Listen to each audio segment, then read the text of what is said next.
Guys, good morning. So, kanina pala nung hinatid ko si Edi sa school, nakita ko yung mga dahon ng puno, naglaglagan na. So, ngayon, ipakita ko sa inyo, no. Kaya syempre, hindi lang pagkain, pati rin sa weather. I-update ko kayo. Sobrang lamig na and nag-ice na, guys. Yan yung mga bulaklak, nangamatay na. Tingnan nyo guys, nangahulog na sila hanggang sa wala na tong matira. Mga upaw na to dito, ganito dito. Tapos ang mga damo, hindi ako nagwo-worry sa aking mga gulay sa garden kasi nga wala na guys, patay na sila. Ngayon ipakita ko sa inyo yung isang puno na grabe, nakakalungkot. Kahapon sobrang dami niyan. Yan. At least hindi pa talaga nangalaglag yung sa maning iringan. Yung dahon. Tapos ngayon, yan yung nangyari.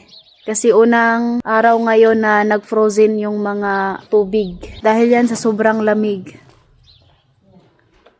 Nasanay na rin yung feelings ko ba. Noon kasi kapag yung mga dahon naglaglagan, parang nalulungkot din ako. Pero this time parang nasanay na. Yan yung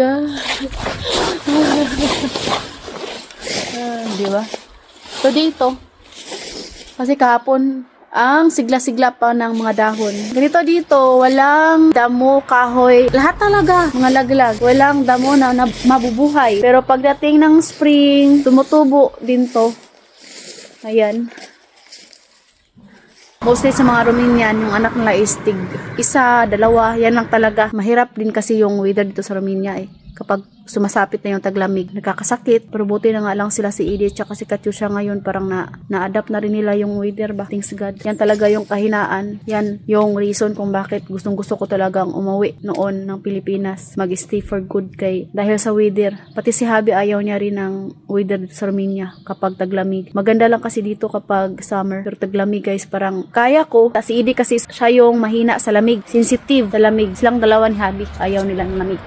So, ayan. Yan yung update natin sa ating mga dahon dito. Ayan, oh, grabe. Parang binagyo. Nakaramdam talaga sila ng lamig. Ganon din tayong mga tao. Kaya naiintindihan ko yung iba ba kapag nahuhumsik. May time talaga kasi nga hindi naman natin to lugar. Hindi tayo lumaki dito sa ganitong weather. Tingnan natin yung mga manok.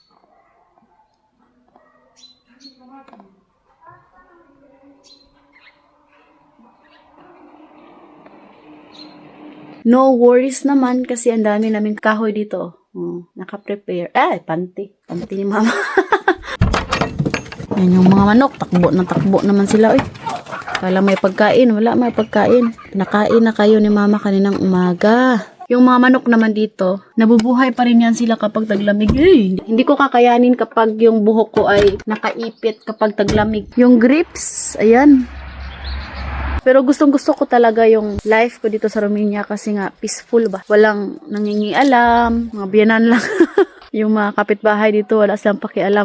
Yung ano ko pala dito, cabbage, kailangan kong harbisin. Cabbage na lang yung natira sa mga gulay ko. Pero ngayon, tingnan nyo guys, kailangan ko tong harbisin guys.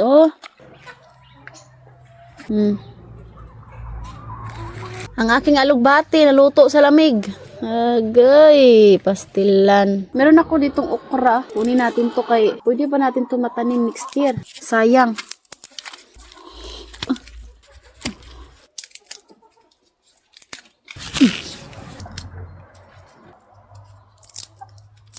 So, ayan yung nakuha nating okra. Yung mga sitaw ko dito, ayan wala na talaga. Ayan, puro ano na lang yung ubsok, kahoy ba. So yung ampalaya ko naman dito, wala na rin. Kailangan na naman namin maglinis, prepare for next spring. Naluto. Diba? Grabe. Hindi ko alam kung ilang degrees ngayon. Ouch, ito lagay.